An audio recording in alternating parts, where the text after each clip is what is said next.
Hello students, welcome back to our YouTube channel Easy Pathashala. So today in this video we are going to cover the chapter from the diary of Anne Frank of class 10th English.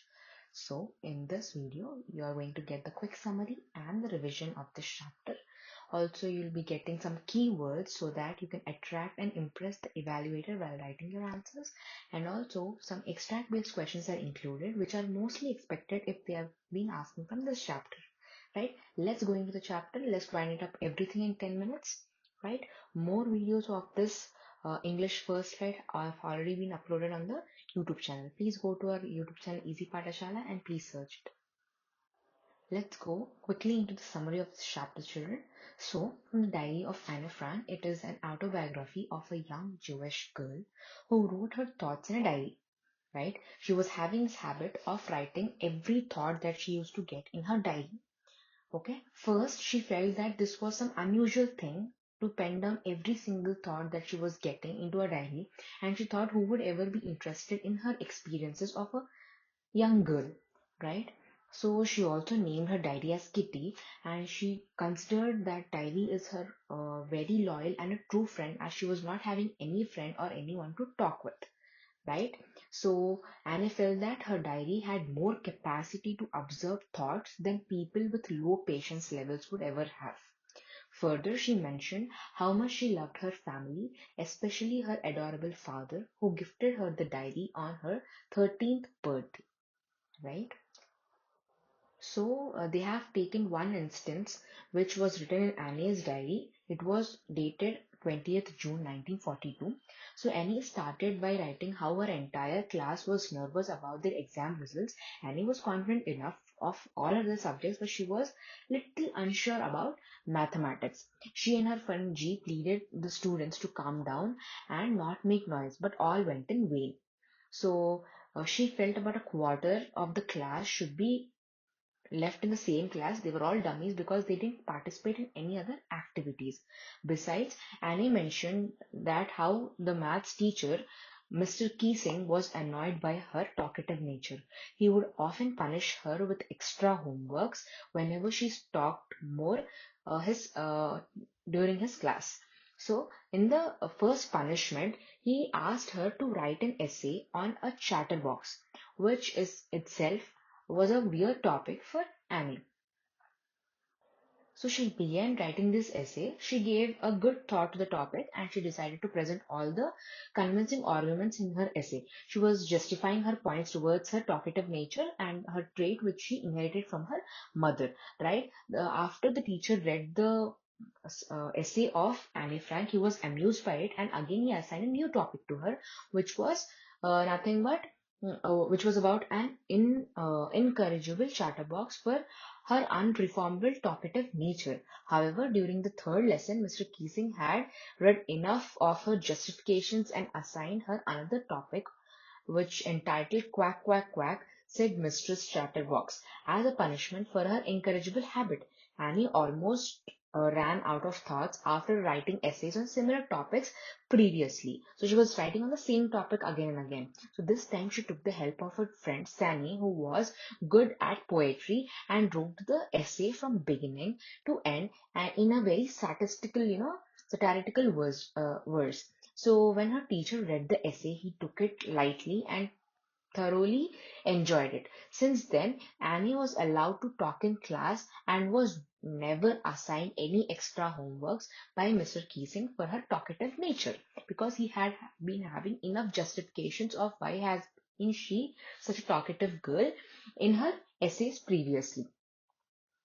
The conclusion of this chapter is, in the chapter from the Diary of Anne Frank, we learn that a young student should be allowed to interact in class in order to feel joyous and have an enjoyable learning experience. Right? So I hope the summary is clear. We have ended up the summary in about 4 minutes. Now let's go with the keywords which you have to be very sure about while writing the answers from this chapter, so that you can impress the evaluator and get some good impression of yourself, makes a good impression of yourself in front of evaluator while the correction of paper is being done, right? So first word that we are going through here is musings, which is a time when you think deeply about something. When you're thinking deeply about something at that particular time, it is called as musings. Then listless, having no energy or interest. Brooding, which means deeply thinking about something sad, angry, or worrisome. Prompted, which means caused or provoked. Confide, to share personal things privately with someone you trust, right? What Anne Frank was doing with her diary. Then plunge, which means jump or divide quickly. Jump or dive quickly. Then emigrated, which means moved permanently to another country. Plunked, which means put down. Next is solemn, which means serious and sincere. Next is quacking, which means shaking or trembling. Staked, which means bet or chanced. Glances, which means having quick looks on something. Not to lose heart, not to be discouraged. Old fogey, which means an old-fashioned person. Chatterbox, which means a talkative person. Jotted, which means wrote quickly. So students, whenever I'm reading this, please listen them properly first, because I believe that listening is one of the most important skill while you learn anything or while you are going to write any examination. You should have a thorough listening of the all the text that you have studied.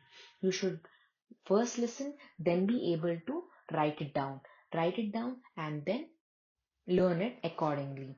So whenever I'm going through this video, entire video explanation, you have to pause the video, take the words, make the use of words. If you are not able to write it, you don't want to write it, so just listen to me while I'm reading out the words. These are very easy and simple to understand. You already know the meaning of them, but you should know when and where to use them accurately in your answers while answering in the examination paper, right? Then keywords to impress the evaluator again, which is ramble, talk or write at length in a confused way. Incorrigible, which means not able to be changed. Corrigible means changed. Then mistress, a woman in a position of authority or control. Then roared, which means laughed, which meant in this context. Then ingenuity, which means cleverness, originality, and inventiveness. Verse, which means writing arranged the mythical rhythm, often with rhyming. Ridiculous, which means deserving mockery or absurd. Then contrary, which means opposite in nature, direction, or any meaning, having contraction. Next, you have some most expected extract-based questions from this chapter.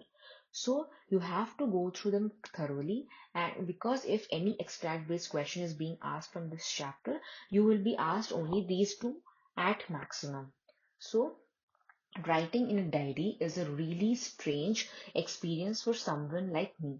Not only because I have never written anything before, but also because it seems to me that later on neither I nor anyone else will be interested in this musing of a 13-year-old schoolgirl. Oh well, it does not matter. I feel it in this way. So, this is one of the contexts in which Anne Frank was thinking about herself and her this habit of writing it very unusual. So, she had to tell this all. Now, whom does I here refer to? You all know I refers to Anne Frank in this context. Next is paper has more patience than people. Why did Anne Frank say this?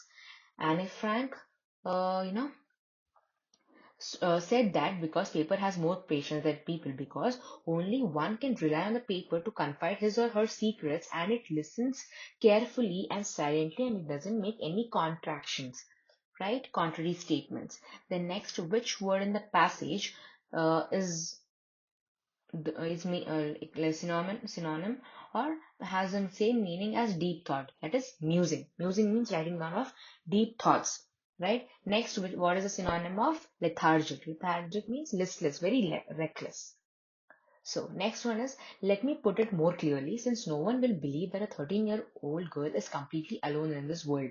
And I'm not. I have loving parents and a 16-year-old sister, and there are about 30 people I can call friends. I have a family, loving aunts, and a good home.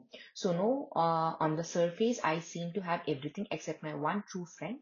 All I think about when I'm with friends is having good time. I can't bring myself to talk about anything but ordinary everyday things. So we don't seem to be able to get closer, and that's the problem. Maybe it's my fault that we don't confide in each other.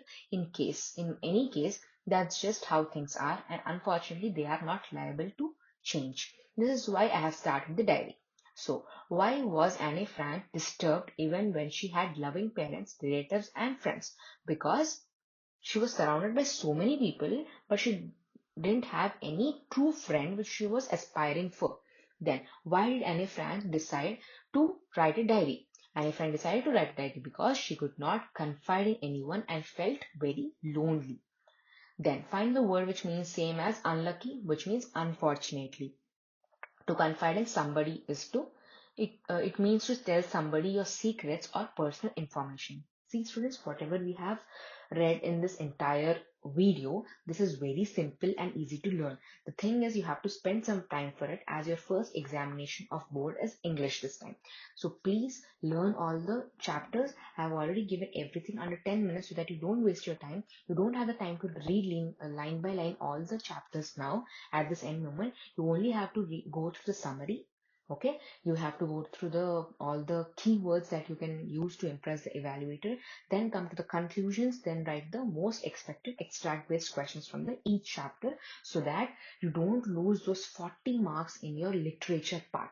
I've already posted a video on how to score 95 plus in English board examination 2025. The complete roadmap and strategy is given to you. Please see that video and get some insights, and just buckle up. Your boards are just in few days. So thanks for watching.